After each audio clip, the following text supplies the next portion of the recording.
നമസ്കാരം. ഇന്ന് we love cinema പ്രേക്ഷകരുടെ ശ്രദ്ധ ക്ഷണിക്കുന്നത് ഒരു വിവാദമായ ചൂടേറിയ ചർച്ചയിലേക്കാണ്. എല്ലാ പ്രിയ പ്രേക്ഷകർക്കും ഈ എപ്പിസോഡിലേക്ക് ഹാർദമായ സ്വാഗതം.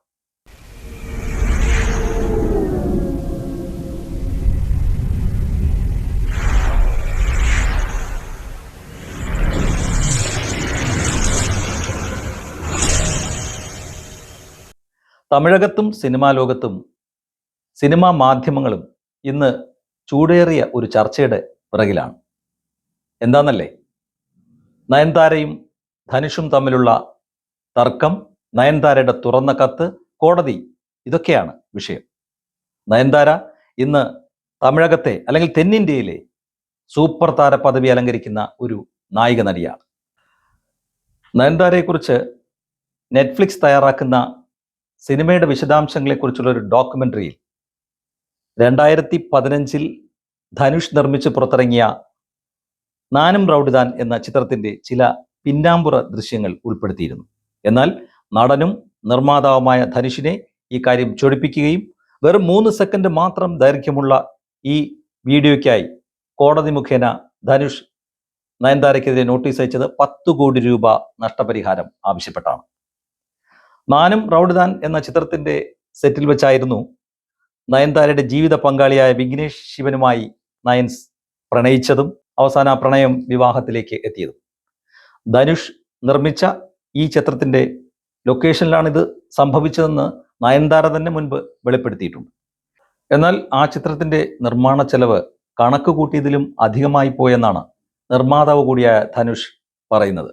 ഒപ്പം ഇതിൻ്റെ ദൃശ്യങ്ങൾ നെറ്റ്ഫ്ലിക്സിന് നൽകുന്നതിൽ ധനുഷിന് എതിർപ്പുമുണ്ടായിരുന്നു. ഇത് വകവയ്ക്കാതെയാണ് തൻ്റെ ഫോണിൽ ചിത്രീകരിച്ച 3 സെക്കൻഡ് മാത്രം ദൈർഘ്യമുള്ള പിന്നാമ്പുറ ദൃശ്യങ്ങൾ നയൻസ് നെറ്റ്ഫ്ലിക്സിന് നൽകിയത്. ഈ വിഷയത്തിൽ കുറച്ചുപേർ ധനുഷിൻ്റെ പക്ഷത്തും കുറേ അധികം പേർ നയൻതാരയുടെ പക്ഷത്തുമായിരുന്നു. പ്രത്യേകിച്ച് മലയാളത്തിൽ നിന്ന് തമിഴ് സിനിമയിലെത്തി തെന്നിന്ത്യ കീഴടക്കിയ നയൻസിൻ്റെ പക്ഷത്ത് ഒരുപാട് പേർ നിന്നപ്പോൾ അതിൻ്റെ വിശദാംശങ്ങൾ അറിയാൻ ഞങ്ങൾ നയൻതാരയുടെ 10-20 വർഷങ്ങൾക്ക് മുൻപുള്ള ജീവിതത്തിലേക്ക് ഒന്ന് ചികഞ്ഞു നോക്കാൻ ശ്രമിച്ചു. വി ലവ് സിനിമയുടെ സന്തത സഹചാരിയും സിനിമ മാധ്യമ സുഹൃത്തുമായ ഞങ്ങളുടെ പ്രിയ സുഹൃത്ത് പറഞ്ഞ ആ അനുഭവങ്ങൾ ഞങ്ങൾ നിങ്ങളോടൊപ്പം പങ്കുവയ്ക്കുകയാണ്.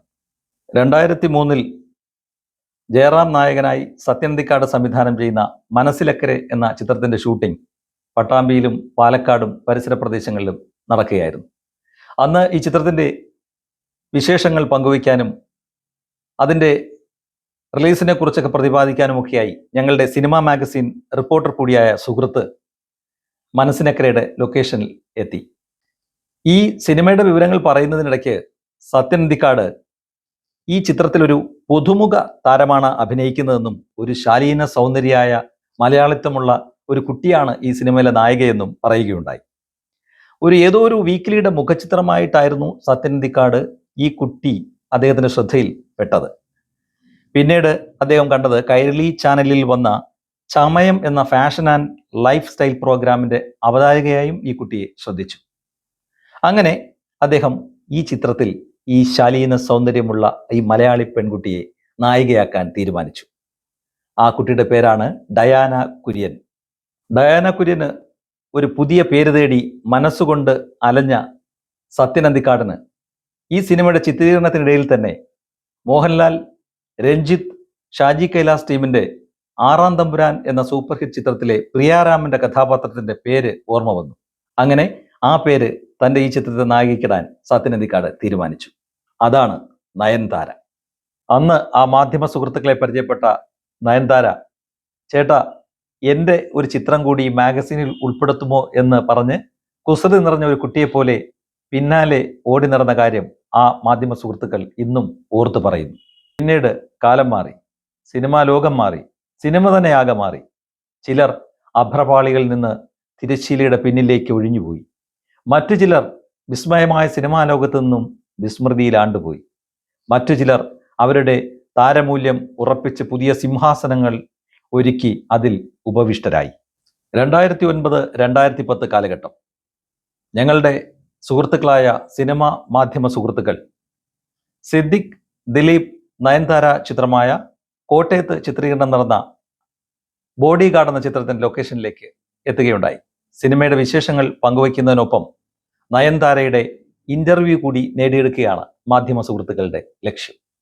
സംവിധായകൻ സിദ്ദിഖ്, ജനപ്രിയ നടൻ ദിലീപ്, ചിത്രത്തിലെ നടി മിത്ര കുര്യൻ എന്നിവരെ കണ്ട് ചിത്രത്തിന്റെ വിശേഷങ്ങൾ പങ്കുവച്ച് അതിനുശേഷം അന്ന് കുറച്ച് മലയാള ചിത്രങ്ങളിൽ മാത്രം അഭിനയിച്ചതിന് ശേഷം തെന്നിന്ത്യയിലേക്ക് കുടിയേറി സൂപ്പർ താര പദവിയിലെത്തിയ നയൻതാരയുടെ അടുത്തേക്ക് ചെന്നെത്താൻ മാധ്യമ സുഹൃത്തുക്കൾക്ക് കഴിഞ്ഞിരുന്നില്ല. അതിന് വിലങ്ങുതടിയായത് അവരുടെ ബോഡി ഗാർഡ്സും സെക്യൂരിറ്റിയും ഒക്കെ തന്നെയായിരുന്നു. എന്നാൽ തൻ്റെ തിരക്കിനിടയിലും ദൂരെ മാറി നിന്ന മാധ്യമ സുഹൃത്തുക്കളെ കണ്ട നയൻതാര പഴയ സൗഹൃദം വെച്ച് അവരെ തിരിച്ചറിയുകയും ഓടിച്ചെന്ന് അവരോട് സൗഹൃദം പങ്കിടുകയും വിശേഷങ്ങൾ പറയുകയും അവരുടെ ഇന്റർവ്യൂ മാധ്യമ സുഹൃത്തുക്കൾക്ക് നൽകുകയും ചെയ്തു. അതാണ് നയൻതാര. ഇന്ത്യയിലെ സൂപ്പർ താരമായി നിൽക്കുമ്പോഴും ബോളിവുഡിലടക്കം നിരവധി കഥാപാത്രങ്ങൾ ചെയ്യുമ്പോഴും തൻ്റെ സ്ഥിരത നിലനിർത്തിക്കൊണ്ട് നിരവധി ഹിറ്റുകൾ നമുക്ക് സമ്മാനിക്കുമ്പോഴും സിനിമയുടെ ഭാഗമായി നിൽക്കുന്ന അഭിനേത്രി. എന്നിരുന്നാലും വന്ന വഴിയും തൻ്റെ നാൾ വഴികളിൽ ഒപ്പമുണ്ടായിരുന്ന പ്രിയപ്പെട്ടവരെ മറക്കാതെയും വെറുപ്പിക്കാതെയും ഇരിക്കുന്ന പ്രകൃതമുള്ള ഒരേ ഒരു സൂപ്പർ താരം. ചെറിയ ചെറിയ ഈഗോകളുടെയും താരപോരാട്ടങ്ങളുടെയും ഒക്കെ ഇടയിൽ ഇത്തരം ഗോസിപ്പുകൾ സിനിമയിൽ സ്വാഭാവികം, സർവ്വസാധാരണം. അതുകൊണ്ടാണ് ചിലർക്ക് താരജാടയുണ്ടെന്ന് മാധ്യമ സുഹൃത്തുക്കൾ പറയുന്നത്. എന്നാൽ നയൻതാര എന്ന തെന്നിന്ത്യൻ താരം അവരുടെ ഈ സൂപ്പർ താര പദവി നിലനിർത്തുന്നതിനൊപ്പം വന്ന വഴി മറക്കുന്നില്ല, പഴയ സൗഹൃദങ്ങളെ ഓർത്തെടുക്കുന്നു, നല്ല രീതിയിൽ ചാരിറ്റി പ്രവർത്തനങ്ങൾ ചെയ്യുന്നു. അതുകൊണ്ടാണ് തെന്നിന്ത്യൻ സിനിമാ പ്രേക്ഷകരും ആരാധകരും മലയാള സിനിമാ പ്രേക്ഷകരും ഒന്നടങ്കം ധനുഷ് നയൻതാര വിഷയത്തിൽ നയൻതാരയുടെ പക്ഷം ചേർന്നതും ആ നടിക്ക് ഒപ്പം നിന്നതും.